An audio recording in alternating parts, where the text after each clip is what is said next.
Hi friends, இன்றைக்கி நம்ம இன்றைய தகவலாக பூண்டை பற்றின தகவல்களையும் பார்த்து இன்றைக்கி பருத்திப்பால் எப்படி செய்யலாம் அப்படின்னு பார்க்கலாம்.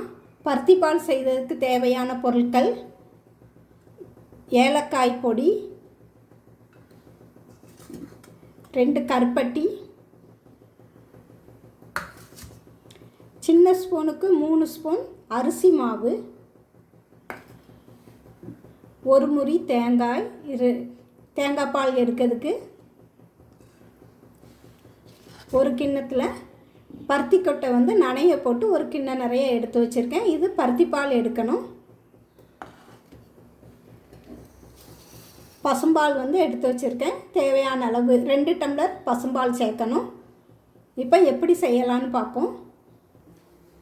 இப்போ அடுப்பை பற்ற வச்சு அடுப்பில் பாத்திரத்தை வச்சு இந்த டம்ளருக்கு 1 டம்ளர் தண்ணி இதில் ஊற்ற போகிறோம்.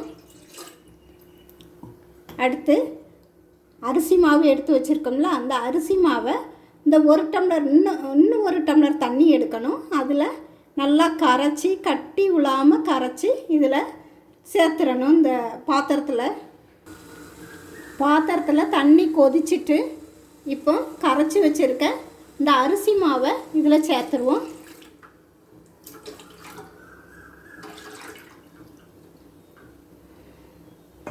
இப்போ அரிசி மாவு சேர்த்ததும் கைவிடாமல் கிளறி விடணும். பாருங்கள், இப்படி கைவிடாமல் கிளறி விடணும். இப்போவே நல்லா அரிசி மாவு நல்லா வெந்து வருது. இப்போ 2 டம்ளர் பால் சேர்க்கணும். இதில்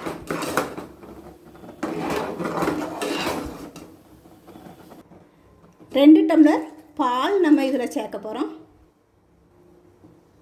பால் சேர்த்து இதை நல்லா கிண்டி விடணும்.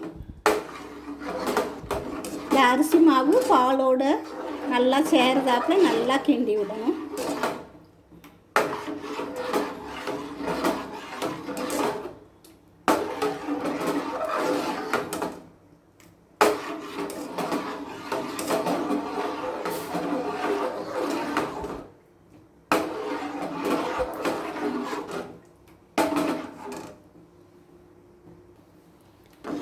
பால் நல்லா சூடாகுது வரைக்கும் கொஞ்சம் அப்படி கிண்டி விட்டுக்கிட்டு இருக்கணும்.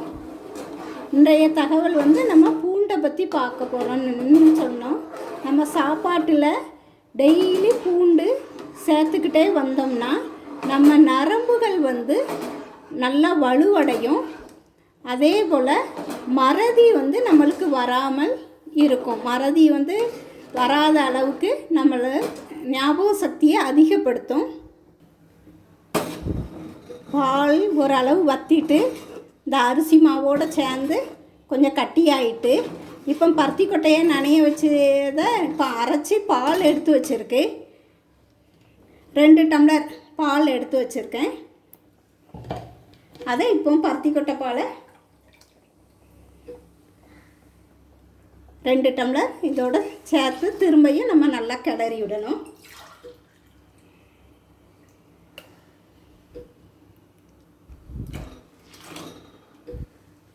கட்டி பிடிக்காமல் திரும்ப நல்லா இப்படி கிளறி விடணும். நல்லா கிண்டி விடணும்.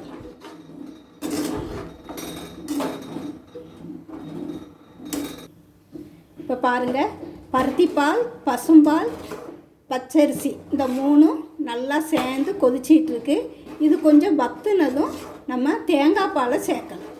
இதில் தேங்காய் பாலை சேர்த்து இதே போல் கொதிக்க விடணும். அதையும் வத்த வைக்கணும். பூண்டு நம்ம தொடர்ந்து சாப்பாட்டில் சேர்த்துட்டு வரும்போது நுரையீரல் சம்பந்தமான நோய்களையும் தோல் சம்பந்தமான நோய்களையும் குணப்படுத்தும். அரிசி மாவு சேர்த்ததுலேருந்தே, அரிசி மாவு, பால், தேங்காய் அந்த பருத்தி பால் எல்லாம் சேர்த்ததுலேருந்தே நம்ம தீய மீடியத்தில் தான் வச்சுருக்கணும். ஹை ஸ்பீடில் வைக்கக்கூடாது. ஏன்னா அடிப்பிடிக்கும் அரிசி மாவு சேர்த்துருக்கனால. அதனால் மீடியத்திலே வச்சு கிண்டி கொடுத்துக்கிட்டே இருக்கணும். இப்போ நல்லா குளுகுளுன்னு பருத்தி பால் சேர்த்ததுக்கப்புறமா குளுகுளுன்னு வர ஆரம்பிச்சிட்டு இப்போ 1 டம்ளர் 2 டம்ளர் தேங்காய் பால் சேர்க்கணும். இது 1 டம்ளர்.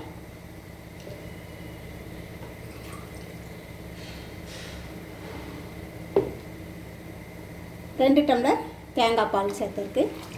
இப்போ இதுவும் நல்லா அதே போல் வற்றி நல்லா குளுகுளுப்பாக வரணும். அது வரைக்கும் நம்ம நல்லா கிண்டி கொடுத்துக்கிட்டே இருக்கணும்.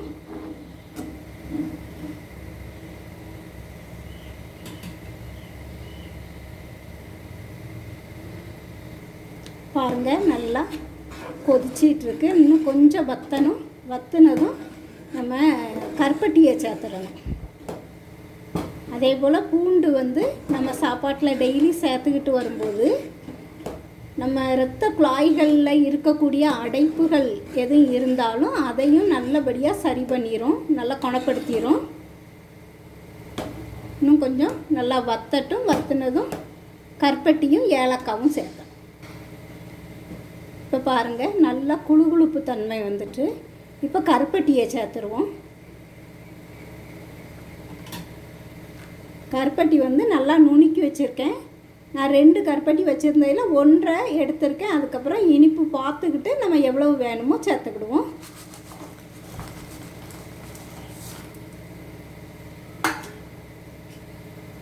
இப்போ நல்லா இதை கிண்டி கரைய வச்சுருவோம். இப்போ பாருங்கள், கருப்பட்டி நல்லா கரைஞ்சிட்டு இந்த இனிப்பே நல்லா நார்மலாக நல்லா கரெக்டான இனிப்பாயிட்டு.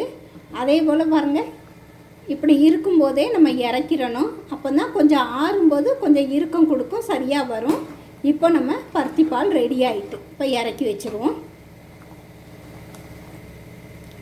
இதில் எடுத்து வச்சுருக்க ஏலக்காவையும் தூவிடணும். தூவி கிண்டி கொடுத்து மூடி வச்சுருவோம்.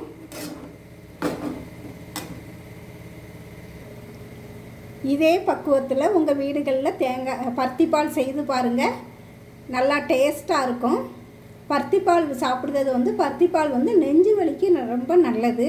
இதில் தேங்காய் பாலும் சேர்த்துருக்கு. தேங்காய் பால் குடல் சம்பந்தமான நோய்களை நல்லா குணப்படுத்தும், அல்சரையும் நல்லா குணப்படுத்தும். அதனால் இது வாரத்தில் 1 நாள் நம்ம சேர்த்துக்கிட்டது ரொம்ப நல்லது. சின்ன குழந்தைகள்லேருந்து பெரிய ஆட்கள் வரை எல்லாருமே சாப்பிடலாம். அதே போல் இன்றைக்கி சொன்ன தகவலும் உங்களுக்கு நல்ல பயனுள்ளதாக இருக்கும்னு நினைக்கிறேன். நம்ம சேனலை சப்ஸ்கிரைப் பண்ணுங்கள், லைக் பண்ணுங்கள், ஷேர் பண்ணுங்கள்.